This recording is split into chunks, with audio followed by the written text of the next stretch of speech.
Kwa ile lugha ya kusema kwamba mzazi ni Mungu wa pili duniani ni lugha ya kishirikina, lugha ya kikafiri. Mzazi si Mungu. Mzazi amepewa mamlaka au amepewa nafasi na sheria ya Allah tabaraka wa taala, lakini nafasi aliyopewa haijamuingiza katika uungu. Kwa ile lugha ya kusema kwamba wazazi ndio waungu wawili wa duniani si kweli, ni lugha ya kishirikina, lugha ya kikafiri.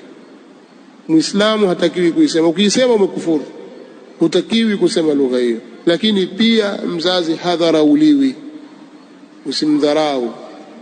wa qadha rabbuka alla ta'budu illa iyyahu wa bil walidayni ihsana imma yablughanna 'indaka al-kibara ahaduhuma aw kilahuma fala taqul lahumā uffin, usimwambie nakereka mimi, wala tanharhuma, wala usiwakemee.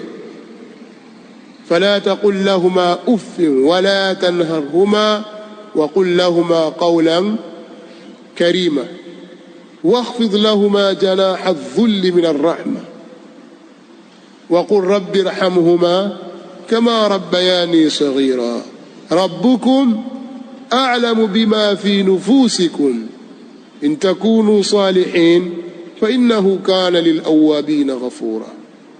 Alafu ikaja masala ya dhawil qurba. Sasa lakini nafasi ya mzazi ni kubwa. Ama atakapokuwa sasa mzazi ni muharib, anayepiga vita dini, au ni murtad, ameritadi akaiacha dini, muamala kidogo unabadilika, kwa sababu kafirun asli ni tofauti na murtad.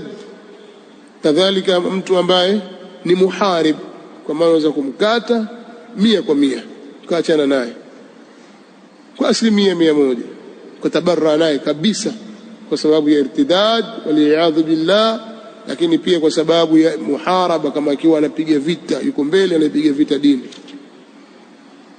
Ama kinyume cha hivyo, watarajia kwake khairi, kwamba pengine ataslimu, pengine Allah atampa hidayah. Fanyie ihsan, tena mfanyie ihsani sana mpaka aone ile mahasini ya Uislamu. Huenda Allah subhanahu wa ta'ala akamuongoa kupitia wewe, akatamka shahada, akarudi katika Uislamu. Ni neema kubwa hiyo.